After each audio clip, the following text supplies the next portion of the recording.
দরজায় কড়া নাড়ছে ফিফা বিশ্বকাপ ২০২৬। বিশ্ব ক্রীড়াঙ্গনের সবচেয়ে জমকালো এবারের আসরটি যৌথভাবে আয়োজন করছে আমেরিকা, কানাডা এবং মেক্সিকো। এবারই প্রথম সর্বাধিক ৪৮টি দেশের অংশগ্রহণে অনুষ্ঠিত হচ্ছে ফিফা বিশ্বকাপ। মহাদেশীয় শ্রেষ্ঠত্বের এই আসরে বাংলাদেশ কখনোই অংশগ্রহণ করতে না পারলেও ফুটবল বিশ্বকাপের উত্তেজনা কোনো অংশেই কম হয় না এদেশে। বরং অংশগ্রহণকারী অনেক দেশের চেয়েও উত্তেজনায় এগিয়ে বাংলাদেশ। মেসি, নেইমার, রোনালদোরা হাজার মাইল দূরের দেশের হলেও তারা যেন বাস করেন এদেশের ভক্তদের হৃদয়ে। আর তাই ক্রীড়া পাগল এই জাতি ফুটবল বিশ্বকাপ আসলেই মেতে ওঠেন তাদের প্রিয় খেলোয়াড়, জার্সি এবং পতাকা নিয়ে।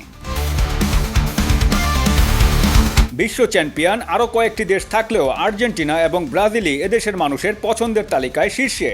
আর তাই মেসি, নেইমার দ্বৈরথ আর চায়ের কাপে ঝড় তোলা তর্কে বিতর্কে পুরো মাসব্যাপী চলবে ফুটবল বিশ্বকাপের উত্তেজনা। ৪৮টি দেশের জমজমাট লড়াইয়ের পর কার হাতে উঠবে স্বপ্নের সোনালী ট্রফিটি তা দেখার অপেক্ষায় পুরো ফুটবল বিশ্ব। সাখাওয়াত হোসেন সুজন, ডেস্ক রিপোর্ট, দৈনিক আওয়ার বাংলাদেশ।